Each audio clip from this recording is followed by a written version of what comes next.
Hello and welcome to another video. In this video we're going to be working on pseudo palindromic paths in a binary tree. And in the problem you're given a binary tree where the values are from 1 to 9. A path is pseudo palindromic if there is at least one permutation of the node's values in the path that's a palindrome. And return the number of pseudo palindromic paths going from the root node to the leaf nodes.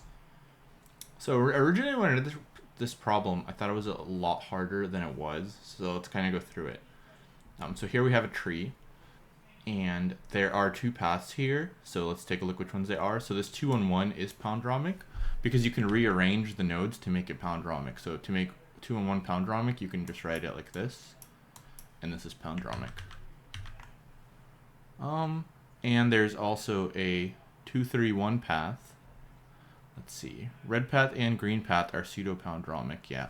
So this one is also pseudo palindromic, kind of the same way, because 2, 3, 3 can be rearranged to make it palindromic by writing it like this. So these two paths are the pseudo palindromic paths, so we want to return 2 because it's going to be this green path and this red path here. Let's go to example 2, and there's only one path here, so it's 2 on 1. Same thing, you can rearrange it like this, and nothing else is palindromic. And in the last one, you only have one node, so one node is palindromic because a node with a one-letter word is palindromic. And the number of nodes is 1 to 10 to the 5th. So you need to actually do some kind of like linear traversal. They give you a hint, you can't do something like too bad. So you basically need to figure out how to do this. And like ideally you want to do like a BFS or DFS and be able to get this. And the node value is 1 to 9. So the main thing you need to know to figure out this problem is like, what do I need for something to be palindromic, right? So palindromes can either be odd length or even length. And what do we need for an even length palindrome? Like how do we, like an even length palindrome means you have something like this, right? So everything will have a even count, right? For an even palindrome, every single letter in here will have an even count. And that's kind of like the main characteristic we need. So let's write that down. Is like for even length palindromes, in order to have a palindrome, if you can rearrange the letters, every letter has to have an even count, and if every letter has an even count, then you can make it into a palindrome, right? You can rearrange it where if everything has an even count, you can split it in half, put the same amount on the left, same amount on the right, and just rearrange the numbers to make it a palindrome. But if it's not even, then I can't make an even palindrome because it needs to have an even, every single number has to have an even count. So we can write that down.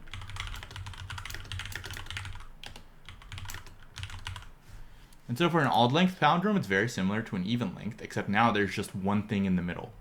So you'll have something in the middle, like let's say an 8, and then this part needs to be even, and this part needs to be even, right? So you can have one odd numbered element in the middle, worst case, and the thing on the left needs to be even, and the thing on the right needs to be even.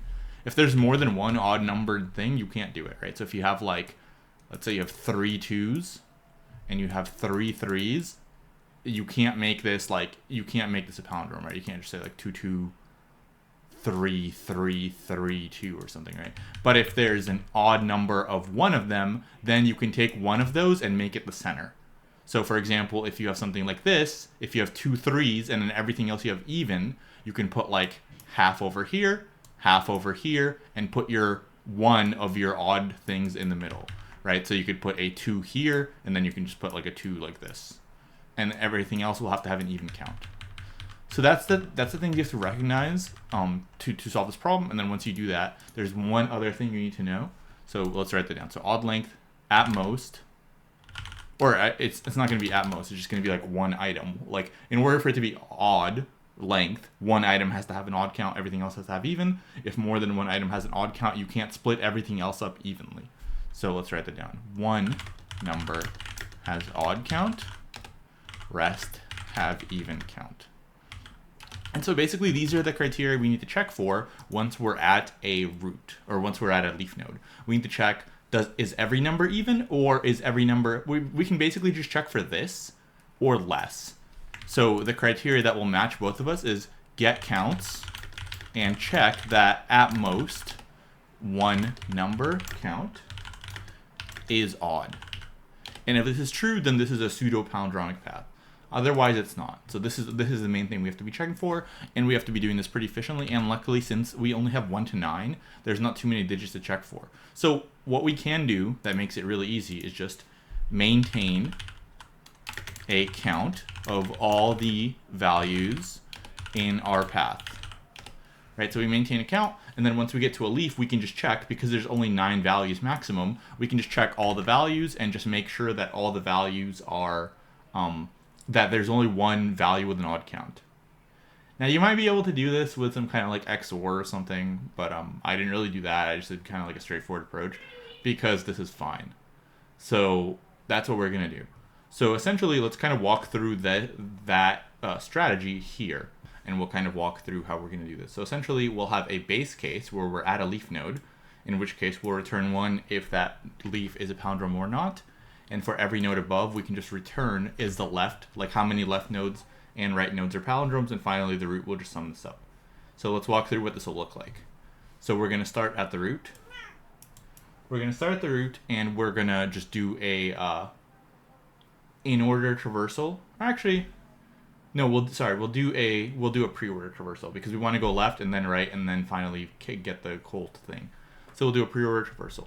So we're gonna start here, and we're gonna say, okay, well, our counts should have a 2 with a count 1, and this node has children, so this isn't like a root to leaf path. So we're just gonna recurse left, then go right. So we're gonna recurse left. We're gonna add this value to our path. So 1 will have a count of 1.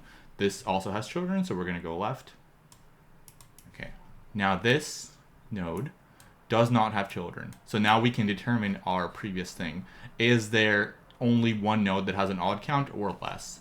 And in this case, that is the case, right? So there is only 1 node with an odd count 2. That means that this path is a palindrome. So that's what we can do. So we can say this needs to be returning 1. So we will return 1 up here. And now that we return, we're going to delete this node from our count, because it's no longer in our path.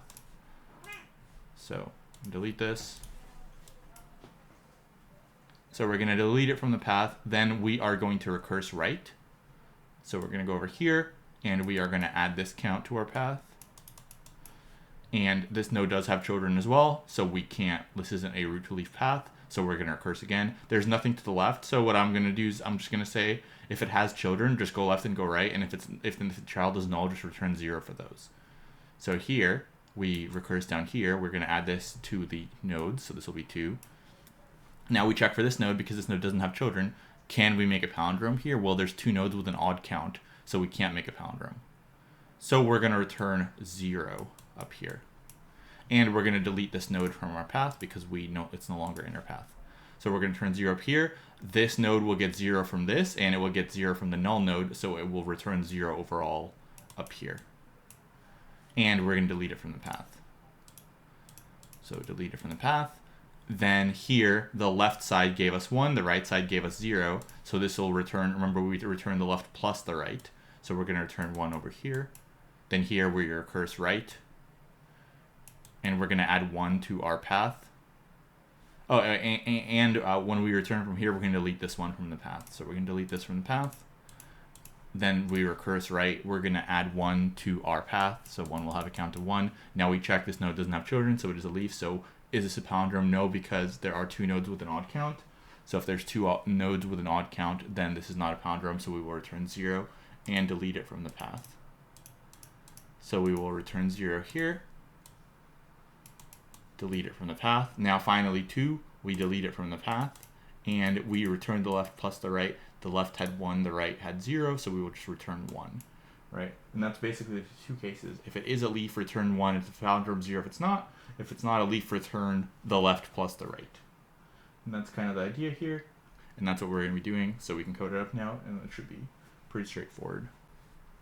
Okay. So what we need is we need counts here. So we're going to have counts equals default dict int. And what we also need is a traverse function. So the function, one of our base cases can be if the node doesn't exist, we can just return 0 because you can't be a palindrome with a null node. Now what we need to do is we need to take the current value we're on and add it to the counts. So counts node value plus equals 1. Then we need to check if it's a leaf node. So if not node.left and not node.right, we need to check here how many values have an odd count, and we need to check if it's less than or equal to 1. So you can use a list comprehension. I'm going to use one that's a little bit complicated. If you don't want to do this, you can just like loop through your values and just count up how many you have odd in a basic for loop. So essentially what we're going to say is result equals 1 if the sum of, and then we'll just give 1 for every value because we don't really care about the value, we just need to know how many there are. So you could use a sum, you could use a length. So 1 for val in counts.values. And we only want this 1 if the value is odd. So we're going to count up all of our values that are odd, and we want this sum to be less than or equal to 1. So if this is less than or equal to 1, then this is palindromic, so we want 1 here. Otherwise, we can have 0. Like I said, you can just do a normal for loop, count up the number of odd values, and if it's less than or equal to 1, then you can have 1 for your result. Otherwise, it's going to be 0, and like a couple more lines if you wanted to. Otherwise, it's a non-leaf, so we just recurse left and right. So we'll say result equals traverse node.left plus traverse node.right. And finally, at the end, we need to clean up what we did. So we need to actually get rid of this 1. And you can delete the key if you want to. Like let's say you had a key of 8 with a value 1, and then you delete it and its value 0. You can delete it if you want to. It doesn't really matter because you'll still only have 9 keys max. So we can delete it, I suppose. We can say like if counts node.val 0. Let's just delete it. But like I said, I don't think it's going to make too much of a difference. Then finally, we return result. And we return traverse on the route. So let's run this and submit. And this should be pretty good. So yeah, pretty good. Roughly around the faster times. Okay, and let's go through the time and space. So as always, for a DFS, like this is basically DFS now. You can think of this being constant time and constant space because you only have 9 numbers where your tree can be 10 to the 5th big. So, so let's go through the time and space complexity. And if your tree can get to 10 to the 5th big, so your tree can be like, I never get this right. It's going to be 10k nodes, and you only have 9 values. So that's totally fine. So the time is going to be O of n because it's just a normal like post-order traversal, and the space is going to be O of n as well. You could argue it's like O of h or something. It basically depends on the height of the tree. If the tree is completely height balanced, this will be like really like log n because it'll be like this. You're only getting space from the recursive stack call. So if it's like balanced, reasonably balanced, you will only go down like log n nodes for a root to leaf path, and that's what your space is, the longest root to leaf path. But if your tree, let's say every node only has a right child, and you have 10 to the 5th of those, then this would be O of n. So you could say it's like O of n or O of h. I think either one of those seems pretty reasonable to me. And yeah, it's going to be all for this one. So hopefully you did like this one. Like I said, it definitely looked a little intimidating, but once you figure out what you need to get in a palindromic path, it's pretty easy. So yeah, and then if you have any questions, as always, just write in the comments. And if you did like this video, and yeah, if you did like the video, then please subscribe to the channel and like the video. And thanks for watching. I'll see you in the next one.